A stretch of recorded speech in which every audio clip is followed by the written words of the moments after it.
Olá, meus queridos, tudo bem? Olha só, hoje nós faremos a revisão do módulo 17, que vai compreender aí todos os tempos verbais do modo indicativo e também do modo subjuntivo. Modos esses que nós vimos em aulas anteriores, e na aula de hoje nós aprenderemos como que funcionam todas as conjugações, as pessoas do discurso, todas as flexões verbais que nós escolhemos para a aula de hoje. Então vamos lá. Nós temos aqui o rol de todos os tempos do modo indicativo, que são 6. O modo indicativo, como você já sabe, é aquele modo que expressa certeza, ou seja, o fato é certo que vai acontecer. Nós temos o presente do indicativo, nós temos o pretérito, e esse pretérito se divide em pretérito imperfeito do indicativo, pretérito mais que perfeito do indicativo e pretérito perfeito do indicativo. Atribuindo ainda também um futuro que se divide em 2, futuro do presente do indicativo e futuro do pretérito do indicativo, totalizando aqui 6 tempos verbais só para o modo indicativo, certo? Primeiramente nós temos o presente, que diz o seguinte: indica principalmente uma ação que ocorre no exato momento em que se narra a ação.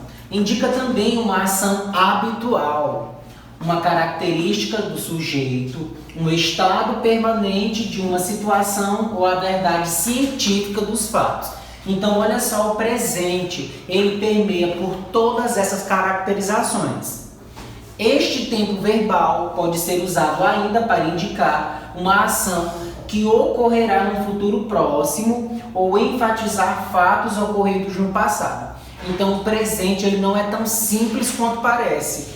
Ele permeia por todas essas caracterizações aqui. Então, é preciso estar atento ao contexto, ao verbo e toda a desinência que faz ali aquela estrutura.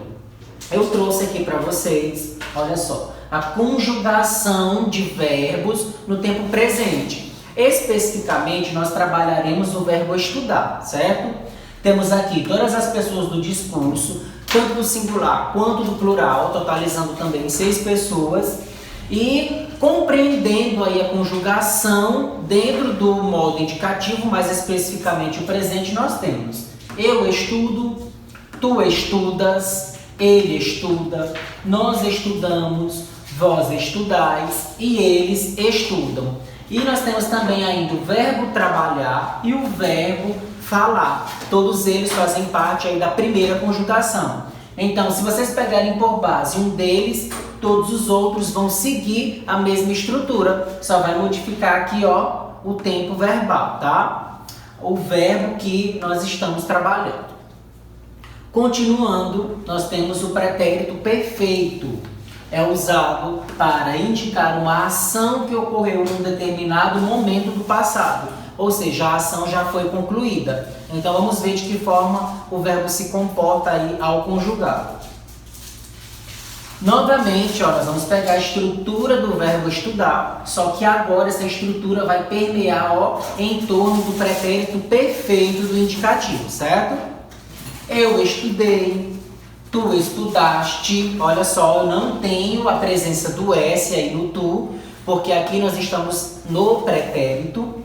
Ele estudou, nós estudamos, vós estudastes. Aqui sim nós temos a presença do S e eles estudaram. Conforme foi explicitado, o verbo trabalhar e o verbo falar seguem a mesma desinência, certo? Eles só vão modificar realmente a estrutura aí do verbo. Continuando, nós temos o pretérito imperfeito. Se refere a um fato ocorrido no passado, mas que não foi completamente terminado. Alguma coisa aconteceu para que não se totalizasse aí a ação dentro da estrutura da oração, expressando assim uma ideia de continuidade e de duração no tempo. É usado em lendas e fábulas e confere um caráter mais polido a pedidos e afirmações. Pode ser utilizado também com o sentido de futuro do pretérito para indicar uma ação que seria consequente de outra que acabou por não acontecer. Então, sempre que se tratar de pretérito imperfeito, nós teremos essas indicações, essas caracterizações aqui. Olha só como é que ele se comporta diante da conjugação. Novamente, o verbo estudar. Eu estudava, tu estudavas, ele estudava, nós estudávamos, vós estudáveis e eles estudavam. Novamente, seguindo a mesma linha de raciocínio para os verbos trabalhar e para o verbo falar, certo? Então, todos eles seguem a mesma sequência aí de formato de estrutura. Partindo para o pretérito mais que perfeito, é usado para indicar uma ação que ocorreu antes de outra ação passada. Então é necessário que haja uma outra ação no passado para que eu use o pretérito mais que perfeito. Pode indicar também um acontecimento situado de forma incerta no passado.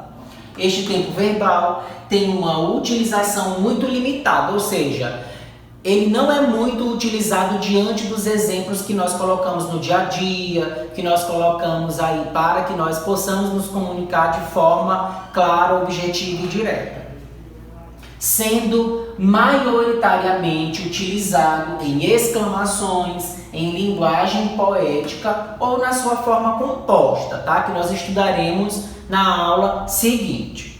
Olha só como é que ele se comporta diante da conjugação.